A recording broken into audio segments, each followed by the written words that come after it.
Hello again guys. So today I wanted to do a quick tutorial on fitting heated grips to your motorcycle. Now unfortunately I am doing this in the dark because I finished work about 5 today and it was already pretty much pitch black, so there you go. But that's alright, never mind. Now I'm going to do things a little bit differently today because normally I would show you the process of me actually fitting modifications to the bike. But this time around I've actually already fitted them, so what I'm going to do is walk you through them and show you each component and how I fitted it, and hopefully it will give you a decent idea of how to fit them onto your own bike. So I'll start with the left hand side. So if we just come around here, right, so the first thing you're going to want to do obviously is remove your old grip. Now on my bike this was pretty much a straightforward process. So firstly I had to undo the bar end. Now as you can see on mine, the bar end is just held in with a Phillips screwdriver or screw head. So I just unscrewed that, took the bar end out, and then I know some people like to get a bit impatient with these things and cut them off, just get a knife and cut them straight off. I didn't want to do that because I wanted to retain the original grips for, you know, I don't know, maybe a later date I might want to put them back on. You just don't know. So I wanted to keep them in one piece. Luckily for me, because these are open-ended grips, what I did was, once I got the bow end off, I just peeled this a bit back with my finger and then got a can of WD-40 with a long sort of straw nozzle and just sprayed it all up in there. And then it basically just twisted off quite easily. It really wasn't that difficult at all, to be fair. So that's now in one piece and it's sitting right there. See? All lovely and undamaged. So then once I got the grip off, obviously I needed to clean off all the WD-40 because if I left that on, the new grip would go on nice and easily, but it wouldn't stay in place, it would just come off again. So I cleaned all that off, cleaned off any glue that was stuck to the handle, the actual bars themselves, because the original grip was glued on quite tight. Then once it was all cleaned up, it was just a simple case of putting the new grip on. Now, again, when it comes to putting the grip on, you want to be careful, because inside that grip, or inside any heated grip, you basically have a load of wires, because that's obviously how it works, the heat travels through the wires. So you want to be careful not to twist it too vigorously, or try and force it on too forcibly, if that makes sense, because what will happen is you'll start to damage the wires inside and they won't work very well. So in my case I just twisted and pushed gently, and it took a tiny bit of time, but I just kind of eased it on gently and it went on just fine. Mostly with these things it's just about having a little bit of patience, because you know it's impatience that causes damage when it comes to working on vehicles. So just take your time, you know, make sure you do it properly. So yeah, left grip goes on quite easily, and then I just screwed the bar end back in and job's good, really. So then next thing obviously is the accelerator side. Now this one is a little bit more involved, but it's still quite easy. Just get around here. So basically, again, take the bar end off, and then the next thing you want to do is to undo the screws on that there control panel, and it just kind of splits in half. So then you'll see that the accelerator cable, or in my case cables because I have 2 of them on this bike, are just attached to the throttle itself.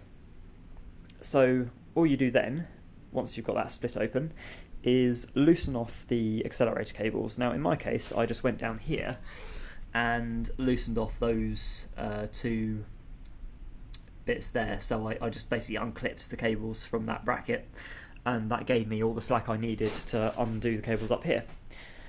Then once that was done, all I did was slide off the old grip, slide on the new heated one, reattach the cables the same way as I took them off, so just the same thing in reverse. And then once I'd done that, before I put anything else back together, I tightened everything back up down here, and then just to check the the cables are all working correctly, I then twisted the accelerator just to make sure that it travelled, just make sure that the accelerator body basically twists the full length of its travel, and then when you let go of the accelerator it rests on the idling point. Obviously any adjustments that need to be made can be made either down here or up at the grips up here. With that sort of thing, if you're having any trouble adjusting your accelerator cables, I will do a tutorial on that at some point later, but for now I didn't actually need to adjust them at all because I didn't actually loosen them off. I just unhooked them from that bracket and then hooked them back on again, so I didn't need to do that. But anyway, moving on. So once you've established that the accelerator is working properly, you can then put the little control panel there back together. Now there's usually a little notch, a little plastic sort of peg in one half of it, and then a hole in the bars on the accelerator which that sits in. So that locates in there, and then you can just put the two halves back together, do them up, make sure it's all back together correctly and there's no gaps in it or anything. And then once it's all back together, just give the accelerator another twist to make sure that you haven't got any sort of bits catching on anything, it works nice and smoothly, and you haven't got any problems basically. So then once you've done that, on goes the bar end again, and you've basically installed the grips. At least that's that part of it done anyway. Next thing is obviously to run the cables. Now you can see I've used white cable ties. I will be replacing these with black ones when I can get down the shop and buy some, but these were all I had at the time. So when you're running the cables, one thing to bear in mind is make sure that you leave enough slack in certain bits where the cable is going to move. So for instance here, obviously because the accelerator, when I pull that accelerator, it's going to pull that cable round and it's going to pull it up. So I've left enough slack that it doesn't pull on the cable and sort of damage it. Same thing with any bits of wire that you run around the steering. Bear in mind that when you turn the steering of the bike, it has the potential to pull on the cables. So at any points, obviously as much as possible, try and run the cables so that they have the minimum amount of movement. But at any point where the cables are likely to pull around a little bit, just make sure you leave a little bit of slack so that when they do pull round, it doesn't pull on the cables and damage them. So that's fitting the cables and running, fitting the grips and running the cables around the front of the bike. So the next thing, obviously, because they're heated grips, is to wire them into the power supply. Now most heated grips, including these ones, come with basic instructions that will just say attach the red cable to the positive side of the battery and the black cable to the negative side of the battery, and this will work perfectly fine. You can do that, absolutely, it's not a problem, that will work. I would recommend fitting a fuse somewhere along the line there, but apart from that you can do that. The only problem is if you do that,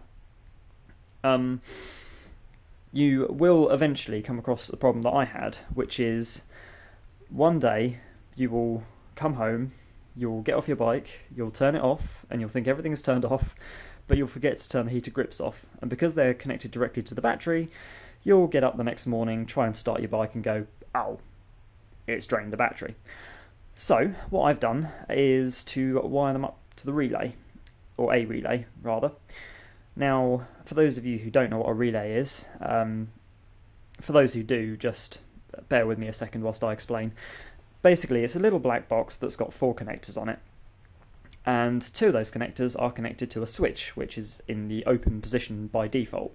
The other 2 connectors are basically, you put a current through them, and when a current is passed through the other 2 connectors, it closes the switch, which completes the circuit in the first 2 connectors. So what you do is you connect the heated grips via that switch in the relay to the battery, but then you connect the other terminals of the relay to a switch live source. So now a switch live source is basically anything on your bike that comes on and off with the ignition. Now in my case I chose to fit it to the rear light, because obviously the rear light is constantly on when the bike is on and it's off when the bike is off. So what I did was find out which wire was the power feed for the rear light. I then got a very sharp knife, scraped away the insulation around the cable. Now, when you're doing this, you have to be very careful not to damage the cable itself. You only want to scrape away the insulation. So then the next thing I did was get another bit of wire and attach one end of that to the relay, and the other end I wrapped around that bare bit of wire that I just created on the feed to the light, soldered it in place, and then wrapped insulation tape back around it so that it's insulated again. So then I've now got a switch live feed going to the relevant connector on the relay.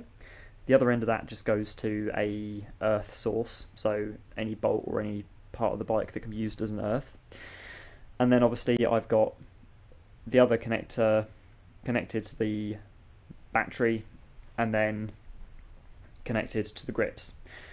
So in my case, what I've done is wire the red lead from the grips to the relay and then to the positive side of the battery, and then the negative lead from the grips just goes straight to the negative side of the battery.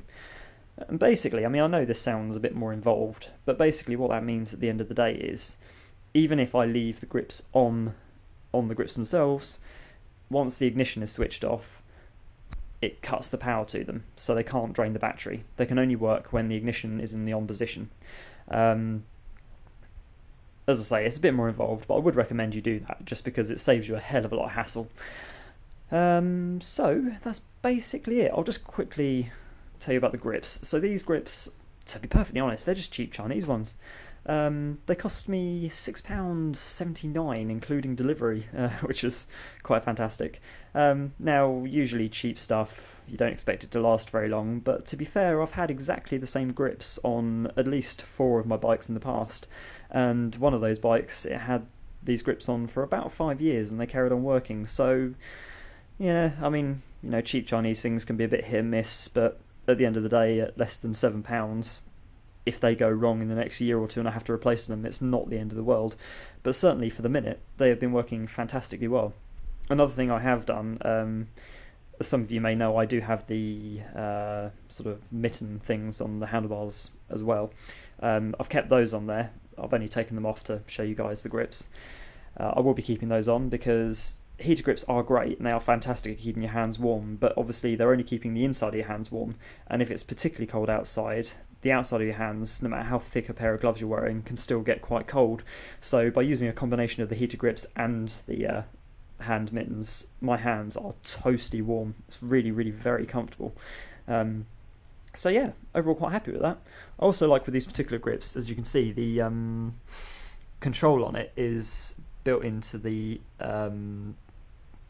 it's all part of the grip. Like, I see quite a few of them that have got separate control buttons, or they've got bits that dangle down, and it just looks a bit weird, whereas this, especially the way I've got it there, almost looks like it's part of the original control panel. It looks like original equipment, which I quite like. And yeah, I mean, overall, I'll just take you around. You can see how I've sort of run the wiring alongside the original wiring on the bike as well. Like, nothing looks out of place, it all looks like it's supposed to be there. It's quite cool. So there you go, guys. Hopefully that helped any of you out who are looking to install grips on your bike. Obviously, like I said before, if you do want a closer look at anything, or if you're struggling with any particular details in fitting grips to your bike, do leave comments in the comments section below. I will try and help you out as much as I can. But for now, thank you so much for watching. If you did like the video, please do give it a like. If you haven't already, please do subscribe to the channel, and I will catch you guys again soon.